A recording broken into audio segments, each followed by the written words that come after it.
Penolakan tim U20 Israel di Indonesia berujung FIFA membatalkan Indonesia menjadi tuan rumah penyelenggaraan Piala Dunia U20 meskipun segala sesuatunya sudah dipersiapkan dengan sangat baik selama sekitar 3 tahun.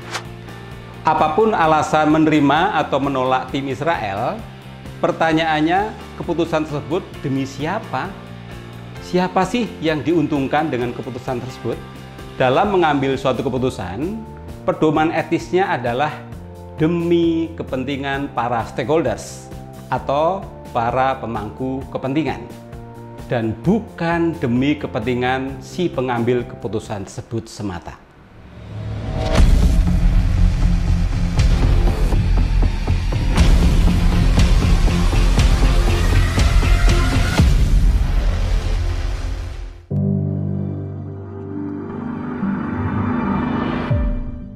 Stakeholdersnya adalah pemerintah Indonesia, partai politik dan para politisi, PSSI dan tim U20 Indonesia, FIFA dan tim U20 negara lain, masyarakat pencinta sepak bola Indonesia, pengusaha Indonesia, dan yang terakhir adalah masyarakat sekitar diselenggarakannya Piala Dunia. Berikut ini akan saya tampilkan tabel perbandingan antara yang menerima versus yang menolak tim U20 Israel sebagai berikut. Stakeholder pertama adalah pemerintah Indonesia.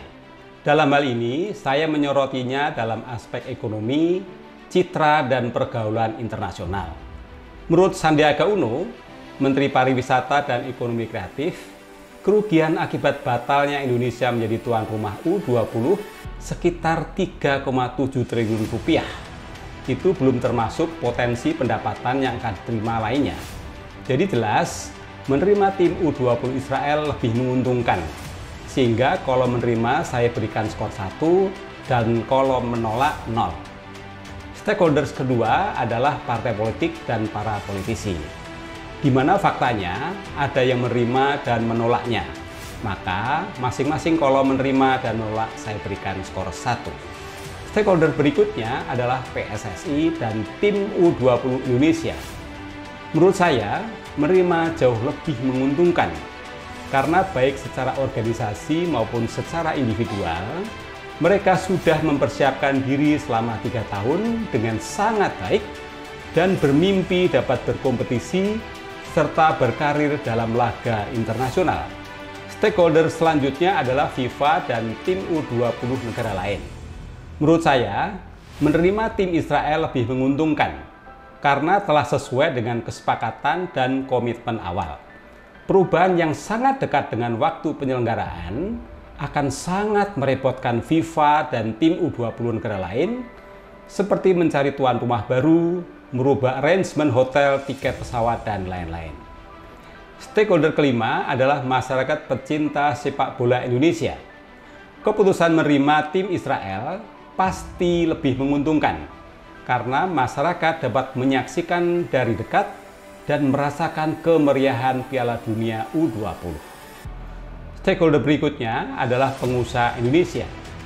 Baik pengusaha besar sampai dengan UMKM, menerima sudah pasti lebih menguntungkan karena meningkatkan income seperti hunian hotel, transportasi, makanan, merchandise, dan lain-lain. Dan stakeholder terakhir adalah masyarakat sekitar diselenggarakannya sepak bola. Menurut saya, menerima lebih menguntungkan karena lokasi diselenggarakannya event internasional itu menjadi lebih dikenal dunia internasional, membanggakan dan berpotensi lebih maju dari segi ekonomi, pariwisata, olahraga, dan lain-lain. Dari tabel perbandingan tersebut, kita bisa melihat bagi para stakeholders, menerima tim Israel skornya lebih tinggi. Artinya, menerima tim U20 Israel lebih menguntungkan daripada menolaknya. Bagaimana pendapat teman-teman dan seluruh semua?